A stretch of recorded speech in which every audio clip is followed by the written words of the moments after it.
Quand Maguil, ça c'est Rocher, le Premier ministre qui.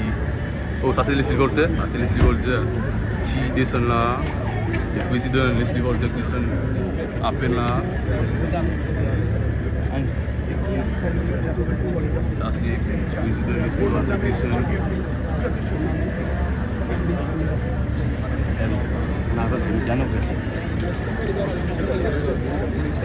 Compétition les adultes, bonne fois d'y passer, l'ouvrir pour nous, l'ouvrir pour passer. Aïe, pour être là quand même, pour être 6 ans là quand même. Compétition les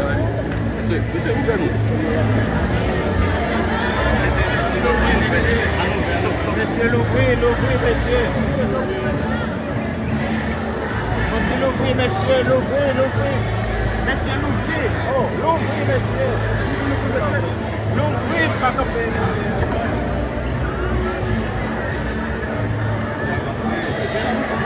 Nous bloquons par là.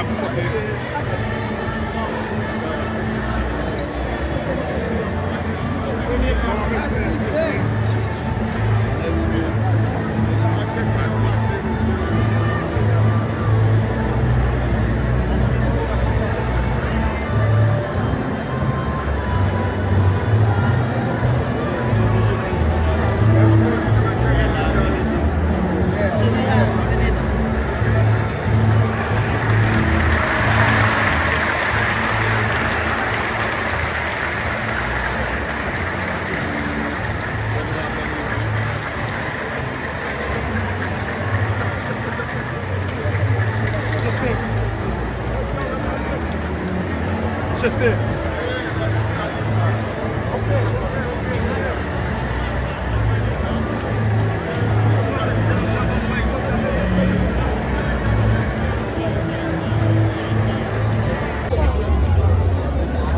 Attention.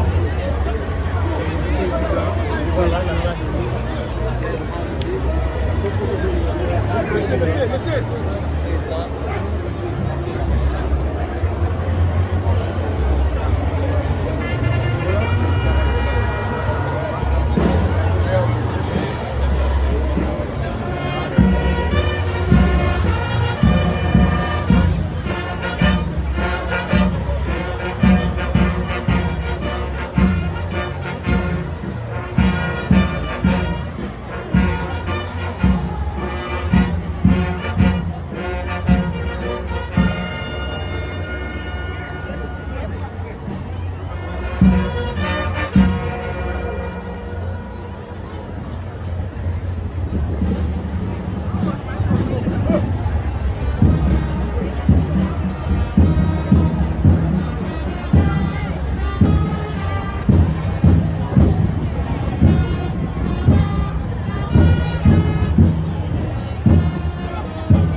Merci. La recevoir, président, les sénateurs, président conseil, présidentiel de l'opposition, bonsoir, mes amis historiques et marqué 221 années. Saluer, arriver, président républicain. Gros bravo pour le président républicain. Gros bravo pour le président républicain qui fait sorti par le prince, vient marquer ensemble avec nous. Mon nom.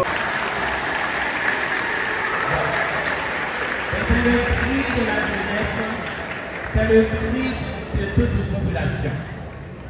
Et deuxième bagage que je vais demander, si c'est qu'on fait accélérer le processus restauration Fort Saint-Joseph là.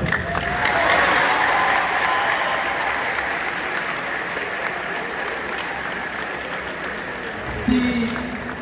Voltaire, si Ferdinando, deux bagages ça pour aller en paix, on a senti que tu fait la présence de 16 ans et grâce à vous-même, vous pouvez offrir un cadeau ça.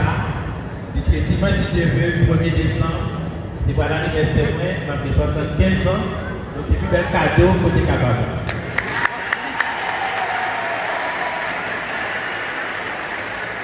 Alors, je vais vous dire, M. Voltaire.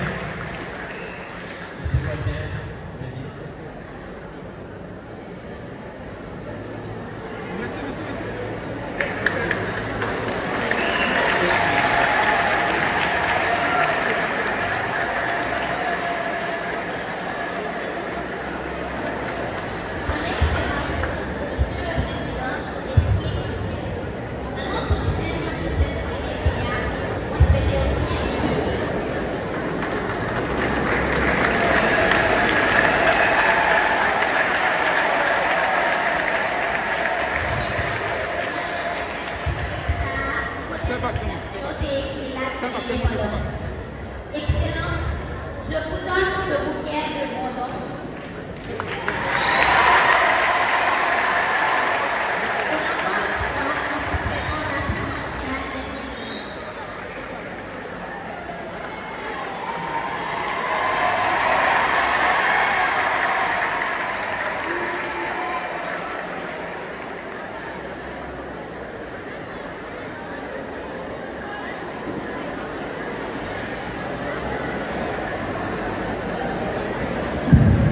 Voilà, frère Marcelio. Nous remercions.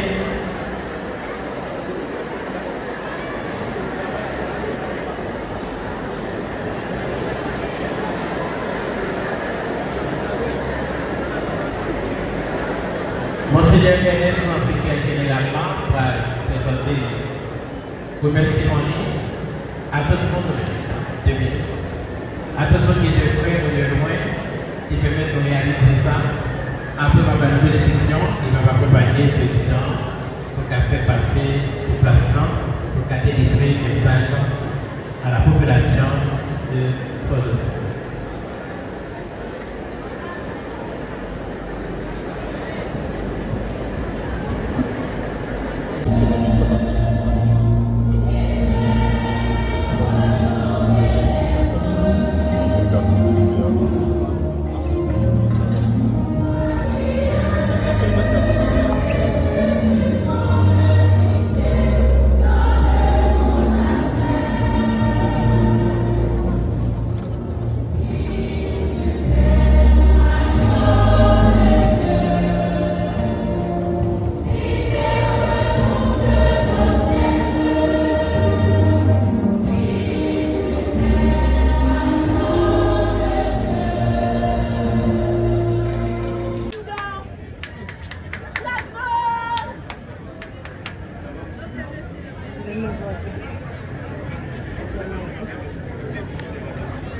Bonjour. Bonjour, jeunesse Fort Liberté. Messieurs les membres de l'état-major des Forces armées d'Haïti, messieurs les membres de l'état-major de la police, monsieur le maire de Fort Liberté et les membres de du cartel de Fort Liberté, Mesdames, Messieurs les autorités régionales en vos rangs, titres et qualités, professeurs, chercheurs, étudiants de toutes les générations et de tous les niveaux, chers acteurs de la société civile et organisateurs de l'événement, distingués invités, jeunesse de Fort Liberté. Je dis à nous là pour nous commémorer 29 novembre. Créons peuple là, pas de gomme. Même si vous voulez effacer toute date, tout symbole, vous n'êtes pas capable parce que créons peuple là, pas de gomme.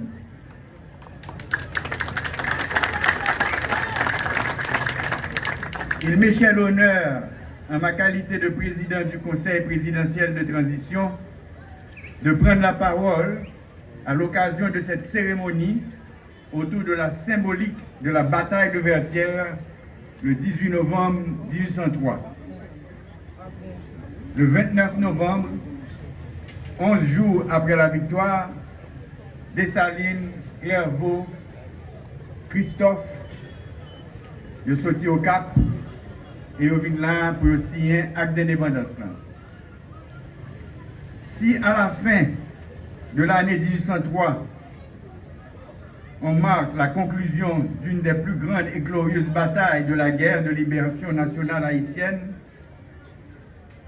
entreprise par les captifs africains de Saint-Domingue contre Napoléon Bonaparte, le roi d'Espagne, le roi d'Angleterre, il reste néanmoins que de nombreux faits d'histoire à objectivement étudier pour comprendre le symbolisme et la signification profonde de cette relativement longue période d'une douzaine d'années, de 1791 avec la cérémonie du bois caïman jusqu'en 1803. Dans cette perspective, la date du 29 novembre porte une grande charge symbolique. En effet, l'événement du 29 novembre 1803, qui a vu la rédaction et la proclamation du premier acte d'indépendance, signé des généraux Dessalines, Christophe et Clairvaux, participe de ces lieux de mémoire à étudier, à élucider, pour en fixer définitivement le sens et la portée pour les générations présentes et futures. Il est toutefois clair au nombre d'historiens qui se sont penchés sur les dates importantes de cette guerre que l'événement du 29 novembre 1803 à Fort-Dauphin, aujourd'hui Fort-Liberté, n'est pas du tout banal, puisqu'il se situe dans le contexte de l'inénarrable victoire de Vertières du 18 novembre 1803.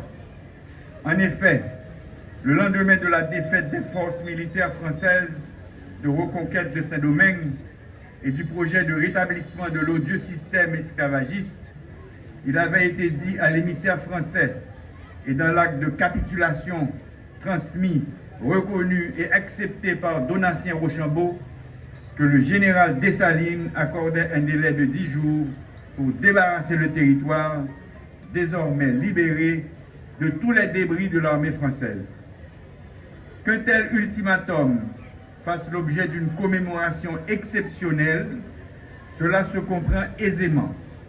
Que cet ultimatum se traduise par la rédaction de l'acte de l'indépendance du 29 novembre 1803, signé de Dessalines, Christophe et Clairvaux, voilà le premier témoignage officiellement consigné de la rupture totale et irréversible de nos pères fondateurs et du peuple haïtien avec tous liens coloniaux et esclavagistes.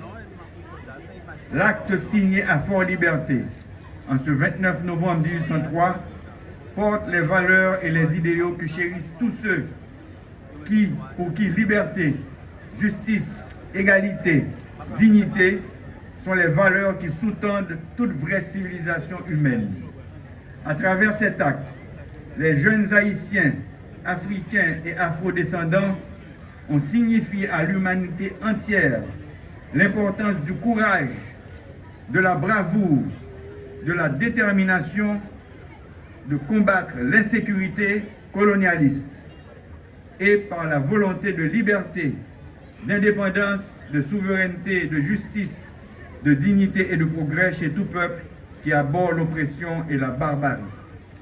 Il appartient aux spécialistes de l'histoire et aux chercheurs de reconstituer les faits dans leur authenticité immuable et d'entretenir leur flamme patriotique pour mieux guider les générations d'Haïtiennes et d'Haïtiens et contribuer à construire dignité et fierté.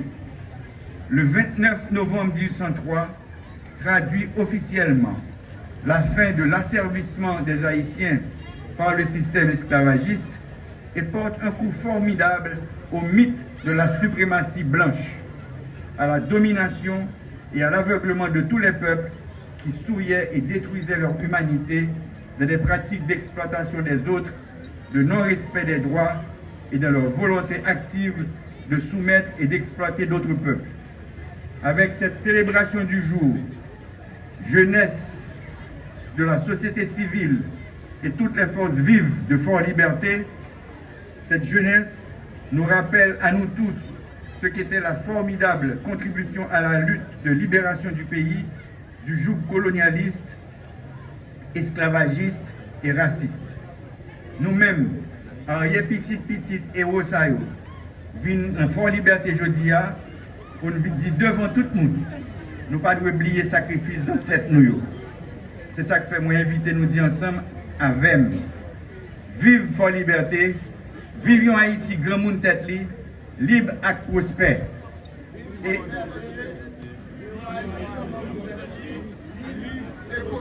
Et nous gagnons arrêté qui va le paraître, côté il dit que l'État haïtien reconnaît et consacre la proclamation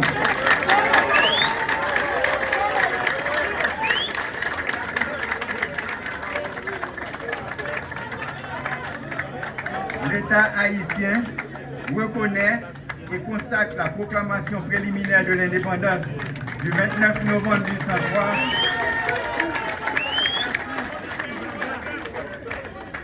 faite à Fort-Dauphin, devenant Fort Liberté.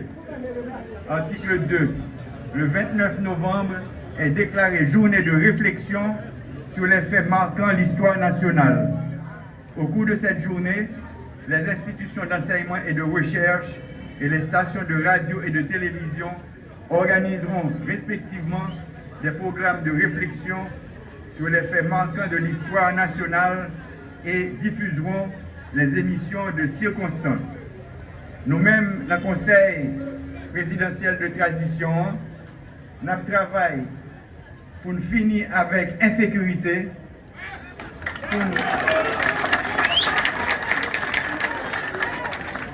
pour diminuer le chômage et pour nous diminuer le grand goût qui a traversé la population.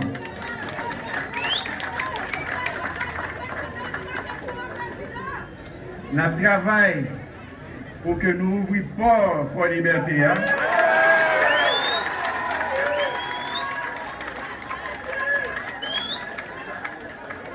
Et pour nous restaurer Fort Liberté qui est capable de servir un phare pour le tourisme haïtien. Merci. Merci beaucoup.